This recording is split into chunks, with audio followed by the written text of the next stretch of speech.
Hello, and welcome to Fraud Talk, the ACFE's monthly podcast.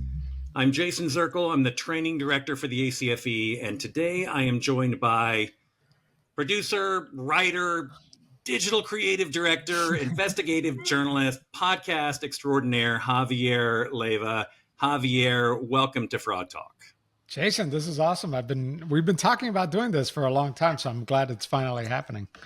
We have, and I know you have your own podcasts, and we can talk about some of that stuff. But it's really great to have you here. So, in fact, I'll just go ahead and have you now just kind of briefly tell us about, your background, how you got into podcasting, and what I'm really interested in, and I think our listeners would be interested in, is what really drew you to investigations and stories about fraud and deception. Yeah, Jason. So I started off my career in television news. And I was producing documentaries early on in my career for PBS, for a local PBS station. So I loved telling stories. And eventually I got out of news and got a real job, as I like to tell people, because, news, horrible hours, horrible pay. So I got a real job, but I missed it. I missed telling stories. I missed getting in trouble, investigating, like digging deeper, going down rabbit holes.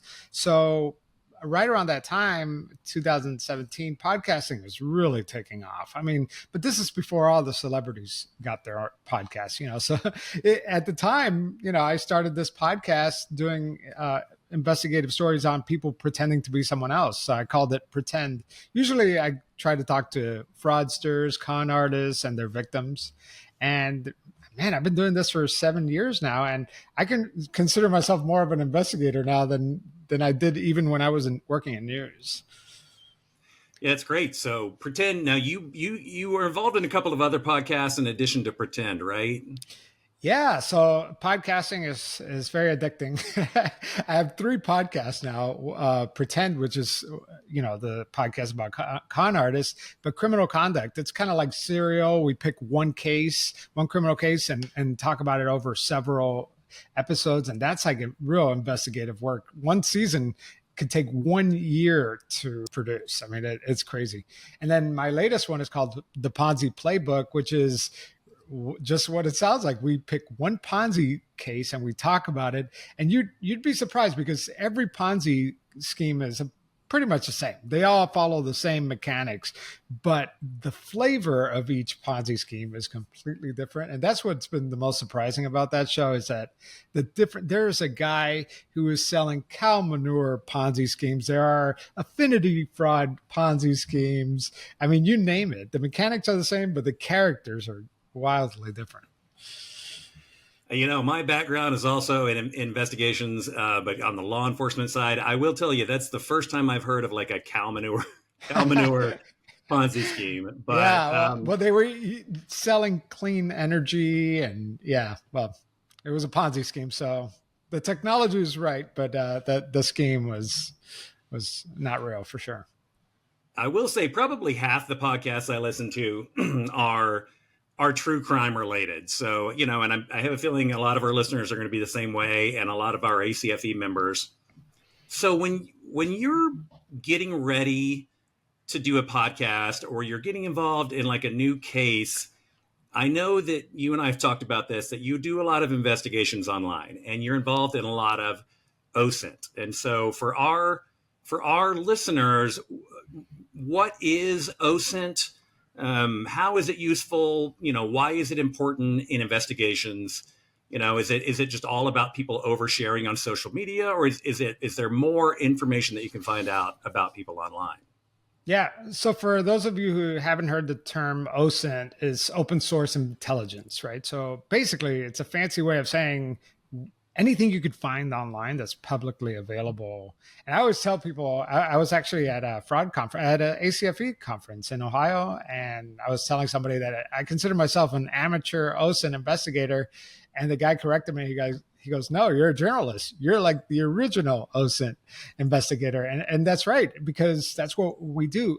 Journalists and sometimes fraud investigators, we don't have access to NCIC background checks or, like really sophisticated tools that law enforcement or private investigators might have. But we have the internet at our disposal. And boy, there's a lot of information out there. And so OSINT is just the practice of trying to reveal some of that information to aid in whatever investigation you're doing.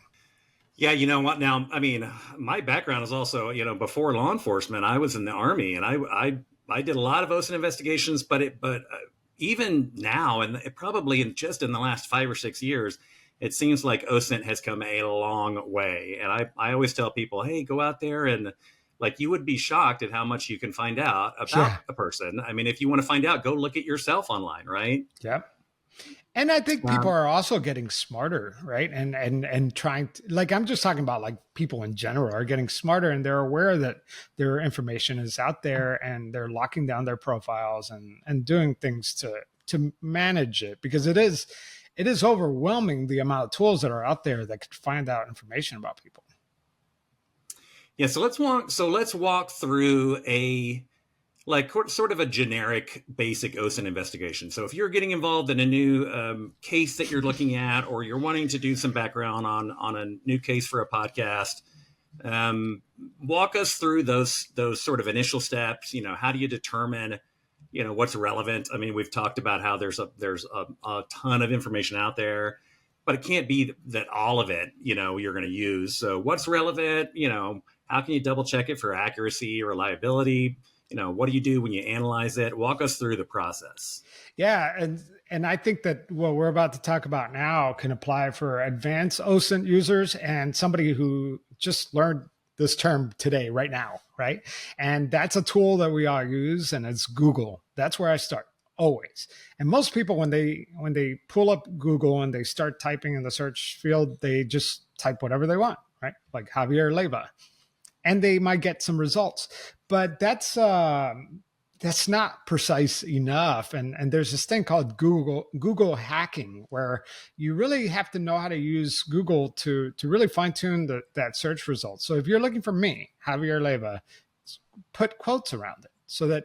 But there are a lot of Javier Leivas, right? So you as a fraud investigator might know that I live in North Carolina. So you might put Javier Leiva, quote, North Carolina, and then you start going from there. Maybe you don't want to know that Javier, you don't want to know anything about the pretend podcast. You want to know what Javier is really like. So maybe you would search Javier Leiva in quotes, minus pretend podcast. And then now you're going to get a search result for everything but the podcast, right? So you filtered out all that junk. You could also look for dates, and this is all happening in the search bar. You could search for file types. You could search within a website, so let's say I'm looking for information that's stored at an Amazon web server.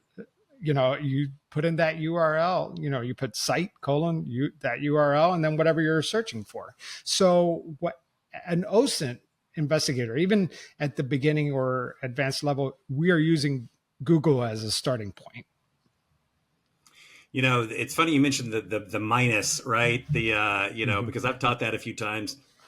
One of the early investigations I was involved with law enforcement, it was a fraud investigation, but the suspect had a very unusual name, and I assumed wrongly that there probably wouldn't be too many of those people, with that same name. So I just started off, like you said, with a Google search, and I found out pretty quickly that there was a person with the same exact unusual name that happened to be the CEO of a company elsewhere in the United States. And so I found out pretty quickly that everything, right? Yeah. All the top results were that person. And now that completely threw off everything. And at that point, I didn't know about the adding the minus sign. So it took me a while to go in. And I finally figured out that advanced Google search, tab where, you can build your search in there and everything. But after I found out about that minus sign, that really, helped me to cut down a lot of those false positives, right? Yeah, that's great. So investigators, a lot of our investigators that may be listening, a lot of our ACFE members probably use OSINT. But can you, talk a little bit more about, okay, so we understand the basics of what an OSINT investigation is, but let's say you are working a much larger investigation, right? Mm-hmm. And in this case, let's say it's fraud. So how can you incorporate that OSINT into a much larger investigation? I mean, do you do this stuff early on? Or are you going to keep coming back to it throughout the investigation? Or, how do you do that? Yeah, there is no beginning and end. You're constantly using OSINT in your investigation, whether you're a reporter like me or a fraud investigator. What happens is that you do all these searches, you go down these rabbit holes, and sometimes OSINT investigators forget to keep track of everything, right? It's like, oh, where did I find that piece of information, right? So I think the first thing to do is stay organized, right? Because this is happening throughout. This could happen within a day, weeks. You have to collect your notes and make sure you know where you found things. And then also, you're most of the time you got to think about OSINT. A lot of people think about OSINT as this magic genie, that it's going to give you all this information, and it's actually not a magic trick. Okay, OSINT is very messy. Okay, so for as many great results that you get, you also get a lot of junk too. So this is not a silver bullet. So you also have to verify the information that you're getting against other things. So I like to think of OSINT as your sidekick, okay, and not your primary tool for investigations, right? So as a fraud investigator, you're probably dealing with real people, right? So people are telling you things, and now you have to verify these claims. And you could use OSINT to see if these things check out. But don't just use one tool, use multiple tools that kind of do the same thing, because you're going to find the pattern, you're going to find inconsistencies. And so it's not the end all and be all, but it is a helpful tool that will aid you through your investigation. But the important thing is to use multiple tools and always document where you found things. Yeah, great advice. I mean, when I was doing investigations, I would have anytime I found like a new entity, like whether it was a person or a phone number or an address, they would go on. I had this case entity spreadsheet that I had made, and then I would keep like detailed notes about where I was pulling the information from, and the last time I had pulled it, because the information would change too, right? Mm-hmm. And like you said, I would often find information that I thought was bad, and it kind of goes back to a story when I was still working in law enforcement. We were switching from one of these. So we had one of these big paid aggregator databases, right? Like a LexisNexis, right, Accurant, or like a Thomson Reuters Clear. And we were switching from one to the other. And the guy from the company had come to train us about how to use this, aggregator OSINT database. And he said, hey, once you guys get your full access, you cannot search yourself. But right now you're kind of in this test environment. Go ahead and search yourself and see what's out there. So sure enough, I searched myself, and I found the name of let's just say an ex-girlfriend that I had not been with, and it had probably been 15 years at that point. And so the funny thing was, probably in some way she was tied to me through an address or, something like that. Like we had never lived together. We had never shared a bank account or anything. So it knew that I was tied to her. However, which was interesting, but however, I hadn't talked to her in years and years. And so it's just interesting that sometimes it can be really good, but you do have to check it for accuracy. It kind of is surprising, again, the sheer amount of stuff that's in there. And then you got to get back in there and check, is this accurate? Is this accurate? Yeah. And also, it's kind of like the Force in Star Wars. It could be used for good. It could be used for bad. Like stalkers could leverage this stuff too, right? Like the bad actors could leverage all these same tools that you have. So like that poor ex-girlfriend, you haven't even talked to her in years, but a bad actor could go and reach out to her, and it's just, there's so much information about ourselves out there. It's kind of scary. Yeah. So I know you said you usually start out with some basic search engines like Google. What, in addition to, those sort of standard search engines, and again, I would encourage all investigators to at least start there, but there's so many other sites. So what are some of your favorite OSINT tools that you like to use in an investigation? Let's divide that into like old school OSINT versus new school OSINT, right? And so I like to spend a lot of time in the old school OSINT, which is, your FOIA requests, like this is where I spend most of my time. I'm getting police documents, court records, proceedings, transcripts, everything. And that is hard to find too. So like one of my favorite tools for finding it is Judy Records. And I just recently learned about this. I don't know where it was hiding from me this whole time, but Judy Records is great because you could actually type somebody's name in and see if their name pops up somewhere. So let's just say my friend Frank Abagnale. Let's see what happens if I pop up his name. All of a sudden, I put Frank Abagnale's name, and it's giving me Oklahoma court records. It's giving me Nevada court records, bankruptcy records. And so now I have a case number that I could go reach out to that specific court. Wait, either some places are great where you could just actually access files instantly online, or some small places you have to like call them, email them, wait a couple of days, but eventually you get these records. And that's a treasure trove right there. Another tool that I use that I think, it's really not thought about a lot is the ancestry sites, or, to find out news archives and things like that. There are so many websites out there that you could actually plug somebody's name in and see what was written about them. So those are like what I would consider the old school OSINT techniques. The new school stuff is, social media and dating sites and, online forums. And there's so much information out there that you could find that I just love online community, like the people search websites. Now, these aren't free. Some of them are, but you have to wait through ads. But, like I subscribe to Spokeo.com, but sometimes when I'm looking at these people search engines, I might find some information, but I might find more information on another site. And so it's a lot of trial and error. I like to tell people not to get so fixated on a particular tool, because there are a lot of tools out there for OSINT. Use all of them. All of them are going to give you a very important piece of the puzzle, And so a mistake you could do is just to pick your favorite tool and just use that. There's some really off the beaten path tools. One that I was using this week, actually. So I got a GPS coordinate for a cabin in the woods. Supposedly this bad guy was living in a cabin in the woods. Well, if I plug in that GPS coordinate into Google Maps and I look at a satellite view, I'm just seeing trees. But this guy supposedly lived in a cabin in 1995. So there are tools out there that you could actually look at archival satellite imagery to find what that place looked like. And sure enough, there was a cabin. What if somebody gives you a photo, right? And that photo doesn't have any metadata? Oh, because that's another tool that I love. When people text photos all the time, and they don't realize that these photos that they're sending you are jam-packed with information.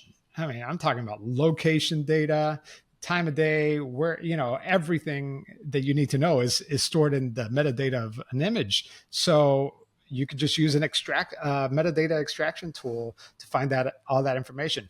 But let's say somebody sends you an image that doesn't have any metadata, and you want to know what time of day that photo was taken. There's a website, and it's called shadowmap.app. And it actually, you could plug in a location and scrub through the time of day, and it will actually show you where the shadows are. And so you want to like compare that photo to the shadows, and boom, you have a time a day. So there are very precise OSINT tools out there that you could use when you look at something and you're like, oh, I just don't have enough information.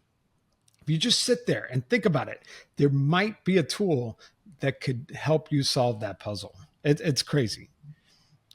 I mean, it seems like just the sheer amount out there is it's mind-boggling. And I know you mentioned Frank Abagnale. We'll come back and talk about him in a minute. But so since you'd mentioned the old school and kind of the new school, let's jump to this. So what are some of the trends that you're seeing or developments in OSINT? What do you think like the near future looks like for OSINT investigations? And then how can anti-fraud professionals kind of stay updated on what some of the latest techniques and tools are? All right, let's start with a tool that I think used to be the AHA tool, which was the reverse image search tool. A lot of times people would create sock puppet accounts and use somebody else's social media image or a stock photo as their profile picture. And back in the day, like a couple years ago, maybe a couple months ago, you would just do a reverse image search and bam, you could figure out, oh, this is a fake account. But I think those days are gone. Those days are long gone. Now you could just generate a fake profile picture in a second just by writing some prompt on a AI imagery tool, and you have a unique human being that fraudster could use to pose as somebody else. So I think that's long gone. There are still good reverse image tools, but I think that so that's like a downside, right? Like a positive thing about the future and OSINT tools, as I get excited about the possibilities of using OSINT and machine learning and AI to actually analyze, let's say, an image. Somebody sends you an image, and I don't know if your listeners or followers watch Jose Monkey. Jose Monkey is a guy on social media, and you basically send him a video of where you are, and he guesses where you're at. Well, I believe that OSINT and AI and machine learning could do that in the future. You're just going to upload a picture, and it'll tell you precisely where that picture was taken. There's tools right now that I think that even fraud investigators could use that would be very helpful. You upload a picture of a car and it could identify the make, model, year of that car. There's a lot of really interesting tools that are coming out that are just like months away, I would imagine. Yeah, a lot of what you were saying about the AI, I mean, we kind of hear the doomsday predictions, right, about how all the fraudsters and scammers are moving towards this. And I definitely see that. But on the other side, just, working with a lot of anti-fraud professionals, I know that the industry is also catching up. The anti-fraud industry is catching up. And, you have auditors and anti-fraud professionals that are using AI or machine learning or robotic process automation to kind of supplement their work and, find information online. But the image searches really are fascinating, like you said, because, like you said, just a few years ago that the reverse image search was so easy. I mean, anybody that had watched an episode of Catfish, right? Yeah. You just knew, I just reverse image search, right? It's like, this guy, now the guy that looks like an underwear model who's sending you, romantic messages saying, oh, honey, I'm working on the oil rig and I can't come see you for 6 months. But can you please send me some money? But you just do a reverse image search and find that. But yeah, it does seem scary, but I'm like you. I like to kind of like let people know, no, it's for all of the scammers that are starting to use that stuff, that are starting to use AI, we need to be using it to fight back as well. Yeah. Yeah. And, I think that for investigators, you're just looking at inconsistencies. I think though there are things that technology will never give fraudsters an edge over. And that's, we know what to look for when people are trying to use social engineering, like certain things will never change, but the technology definitely will. And I suggest to your audience, if you are interested in what we're talking about, OSINT, follow different, online communities. I'm part of a Discord group. I love seeing the emerging trends. YouTube, couple videos, follow people on LinkedIn that are thought leaders in the space. Whoever tells you that they're an expert in OSINT, there are people who are very good at OSINT, but it is still the wild, wild west out there, right? Yeah, and as I always tell people, it's like you said, I've been on YouTube channels that where private investigators talk through all the websites they use. But that's a common question I get is, okay, well, what are the tools? It's like, well, if you don't know what the tools are, you can use a really simple tool itself. Google, go Google, what other investigators are using for their investigations. There's a lot you can find out about, what is online. I'll tell you what, this is my OSINT Bible for sure. It's Michael Basil's. It's called the Intel Techniques. He has other books as well, he has digital versions of these books. And this is, he's constantly updating it. But I scrubbed through this all the time, looking for very specific things, like when was a Facebook ID? I just opened this page. When was a Facebook ID created? And he has, tips on how to find that. I mean, there are very specific things that as an investigator you could do to look for whatever information you're looking for. Yeah, and again, another thing I always tell people is like, if you want to find it out, or if you want to do something, somebody has already done it. Somebody has already figured it out. Just go Google, go do your own research on OSINT and see what other people have done. But now I want to leave a little bit of time for these case studies, right? For a couple of, so you mentioned a name, Frank Abagnale, and we have discussed Frank. We know a lot of people are familiar with Frank Abagnale from the book and the movie Catch Me If You Can, where he was played by Leonardo DiCaprio. But let's talk a little bit about Frank Abagnale, sort of in the context of a lot that has come out in the last few years, and in the context of some of these OSINT investigations and what they've revealed. So Frank Abagnale, for those of you who are not familiar, is the subject. He's the con artist behind the movie and the book Catch Me If You Can. And I wanted Frank Abagnale to come on my show because, he's the biggest con artist of all time, right? And he turned me down. And if he wouldn't have turned me down, I don't think I would have figured out everything I figured out. But because he said no, I started doing research on him, and I started to realize that a lot of these claims that he was posed as a pilot, doctor, lawyer, professor, all from the age of 16 to 21, that wasn't even real. There's many reporters have talked about this, but it just never got traction. Alan Logan wrote a book about Frank Abagnale's false escapades, and that book didn't catch much traction either. So I partnered up with Alan Logan. He didn't want to participate in my podcast, but he told me, Javier, if you could recreate my research, I will come on your show. And so that's what I did. I started looking things up, trying to debunk Frank Abagnale's myth.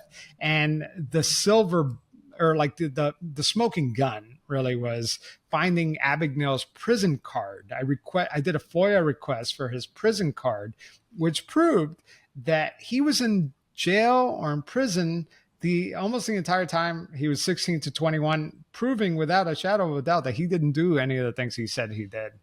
And we did this all using what I call old school OSINT, right? That filing a FOIA request is the easiest thing you could do. It's kind of a slow and annoying thing to do, but through this process of requesting court documents, I was able to find out that Frank Abagnale did write bogus checks, but he didn't write checks for $2.5 million like he claims in the movie.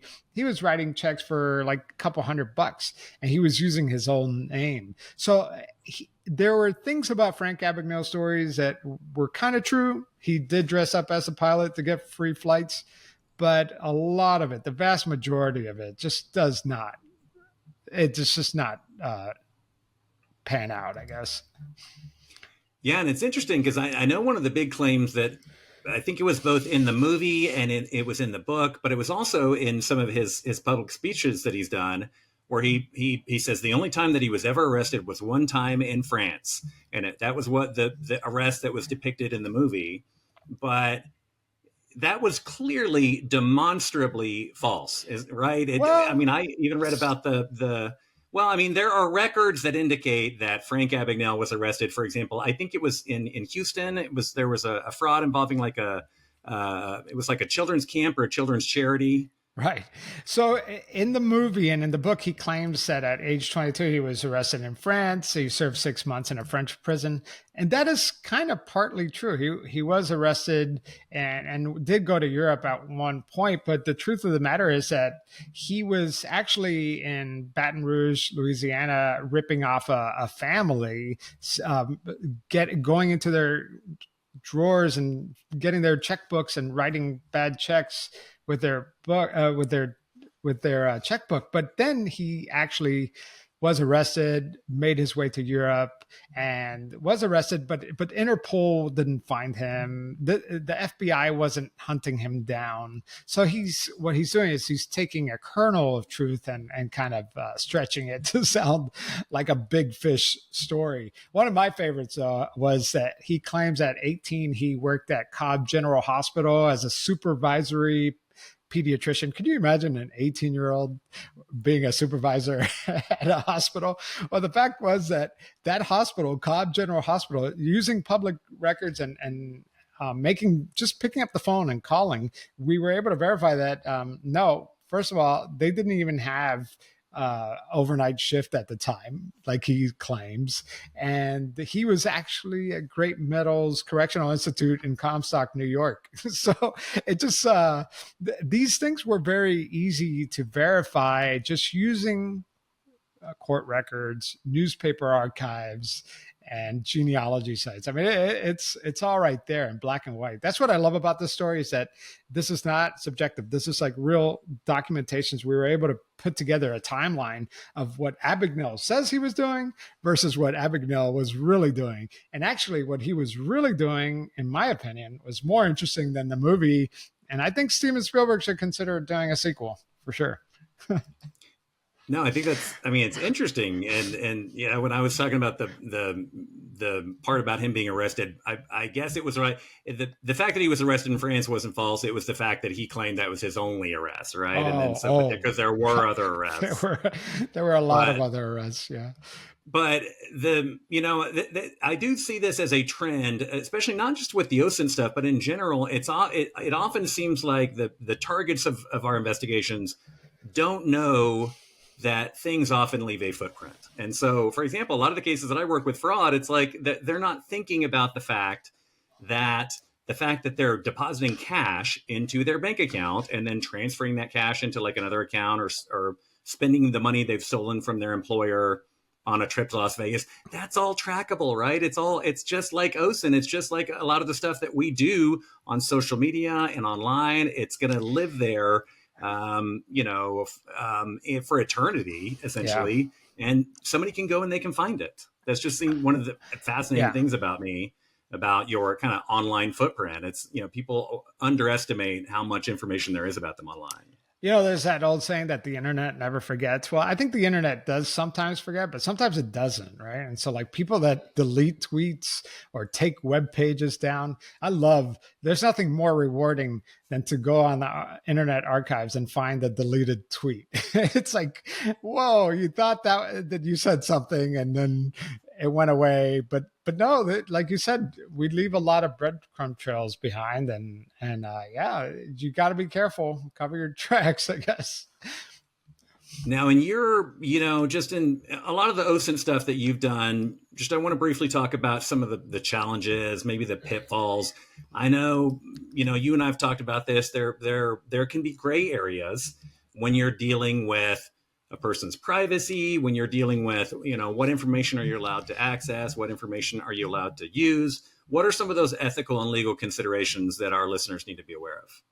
Yeah, I mean, I'm speaking as a journalist, right? But I would imagine that the same thing would apply to a fraud investigator. There's a lot of information out there, like we discussed, and sometimes even though it's public information, we're kind of peering into somebody's life, their private. We're talking about like, you could get passwords, you could get usernames, you could get social security numbers, all that's out there, right? And so like the dark web for me is kind of one of those lines where, as an investigator, I don't mind using that information if somebody went out there and got a breach database and put that somewhere that's public. But it is something to be concerned about, because law enforcement could do this kind of stuff, but we are kind of always encountering gray areas. And there's so many of them that throughout your whole OSINT investigation, you're going to stumble upon information that you're like, should I have access to that? Is this something that I could use? And so you're constantly battling that, for sure. All right. Well, any final thoughts, any parting advice for our listeners when it comes to doing these OSINT investigations? Yeah, I mean, I say have fun with it. We all kind of privately go down rabbit holes. Sometimes when we're on the couch and we're watching TV and we're just searching something and we just kind of, or if we're at work and we're doing an investigation, I think, part of it is to have fun with it, keep your mind open, because really the benefit of OSINT is not the tools and the information that is spitting out. It's how you're connecting these pieces of information.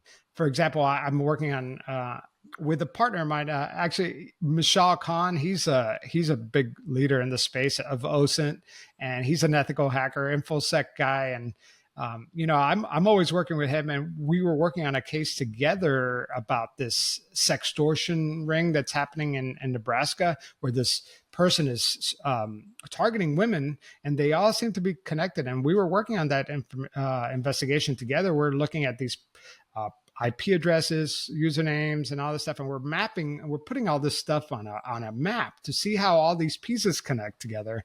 And we were able to actually find a real significant suspect, I think, in this case. And we put all that information together. Right now, we're talking with the authorities, somebody at Homeland Security who has a task force dedicated to sextortion. And so we'll see what happens. But I think what's important for you as a listener is to follow all the trails, every trail, and try to remember how all these pieces fit together. It's a lot of fun, and use it as a tool to verify, not as the sole truth, right? Take everything that you get with a grain of salt. It might not be 100% accurate, right? But use this tool, use it carefully. And if you have a question of, can I use this information? Just ask, right, before you use it, because you might have information that's, you shouldn't have. So just be careful. There's a lot out there, and make sure you follow people like Michael Basil or Michal Khan, who are really like bleeding edge on this space. Well, the case you're working, it sounds interesting. Maybe we might have to do a follow-up podcast with you, a follow-up episode of Fraud Talk. So yeah. So tell our listeners, where can they find more information about you and about your podcasts? Well, if you want to listen to Pretend, we have like over 200 episodes. Just pick your podcast app of choice, type in Pretend. It's the first one that you'll see out there. And my other shows, Criminal Conduct and Ponzi Playbook as well. And I'm all over social media, so you can follow me at Pretend Pod, wherever you do your socials. And I'd love to connect. All right. Well, I also wanted to mention that Javier is going to be speaking on June 25th at the 35th Annual ACFE Global Fraud Conference in Las Vegas. Javier's session is going to be titled Decoding Deception, Leveraging Public Information and OSINT in Fraud Detection. So you can learn more about the conference by going to fraudconference.com. So Javier, again, thank you for joining us. It's been a pleasure talking to you. Jason, thanks a lot. It was great. And and thank you for listening. You can find this podcast along with all other episodes of Fraud Talk on acfe.com, on Spotify, iTunes, or wherever you listen to your podcasts.